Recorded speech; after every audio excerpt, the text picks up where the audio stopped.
Hey there, and welcome. Today, we're going to break down a really practical roadmap for generating what's called semi-passive income. We're going to focus on a step-by-step approach that's all about building for the future while, keeping the risk as low as possible. So, first things first, what in the world is semi-passive income? Well, think of it like this. It's a way to make money that takes some work to get started, and yeah, you have to check in on it now and then, but it doesn't need you there day in and day out. It's kind of that sweet spot between a regular job and a completely hands-off investment. And we're really going to frame our whole chat today around this one idea from the writer Charles Baudelaire. Nothing can be done except little by little. This just nails it. Building real financial freedom isn't about some huge, risky gamble. Nope. It's all about making a bunch of small, consistent, and smart moves over time. So here's our game plan. We'll start with the big picture goal. Then we're going to dive into the most important investment you can possibly make, which is in yourself. From there, we'll move into financial markets, then real estate, and even business ventures. And we'll wrap it all up with the core ideas that tie everything together. It's a staircase, one step at a time. Okay, so let's jump right into our first step. And honestly, this is the most important one, hands down. Investing in yourself.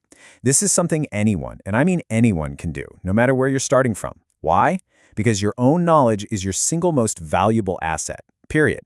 And this really comes down to two big things. First, financial literacy. Just getting a handle on how money actually works. This gives you the power to manage your own finances, and maybe just as important, it helps you spot and steer clear of all those get-rich-quick scams out there. The second thing is picking up new skills.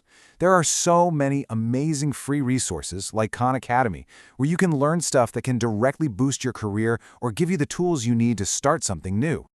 All right, so once you started building that foundation of knowledge and you've got some savings tucked away, what's next? Well, now it's time to put that money to work for you in the financial markets. Now, here are some of the most common ways to do that, and each one has its own vibe. You've got dividend stocks, where you buy a piece of a company and they literally pay you a slice of their profits. Pretty cool, right? Then there are bonds, which is kind of like you loaning money to a government or a big company and they pay you back with interest. Then we have mutual funds and ETFs, and these are awesome for beginners because they bundle a whole bunch of different stocks or bonds together, so you're instantly diversified. And for the super safe options, you've got things like high-yield savings accounts or CDs, which basically just pay you interest for parking your cash with them. Okay, so we've talked about the digital world of stocks. Now, let's get physical. Our third step is all about exploring real estate. This can be a super powerful way to generate semi-passive income because you're investing in something tangible, something you can actually touch. And look, investing in real estate isn't just one thing, right?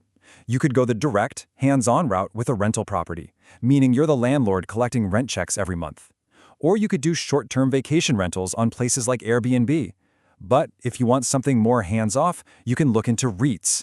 These are basically companies that own massive portfolios of properties. Think shopping malls or apartment buildings, and you can buy shares in them just like you would with a regular stock. Our fourth strategy is definitely the most active one, but it also has the highest ceiling for growth: creating or buying a business. Now, here's the crucial thing to remember. The goal isn't to just create another 9-to-5 job for yourself. The real goal is to build a system that can eventually run, for the most part, without you. So, you've got this big choice to make, right? You can start from scratch. That gives you total control, and it's cheaper to get going. But man, it's a ton of work up front to build all the systems. The other option is to buy a business that's already up and running. It costs more money for sure, but it comes with cash flow and systems already in place. It's that classic trade-off. Do you have more time to invest or more money? Okay, so we've covered a lot of ground here, investing in yourself, in the stock market, in property, and in businesses. We've laid out all these different paths, and that brings us to a really important question. Where do you start? But here's the cool part. No matter which path feels right for you, whether it's stocks, real estate, or something else, the journey is guided by the same core ideas. So in this last section, let's just boil everything down to the key principles for building your financial future. It honestly boils down to these three simple, powerful things. Number one, always invest in growth. That means in yourself by learning more and in your assets. Two, diversify. You've heard it a million times, but don't put all your eggs in one basket. Spread that risk around. And three, reinvest your earnings.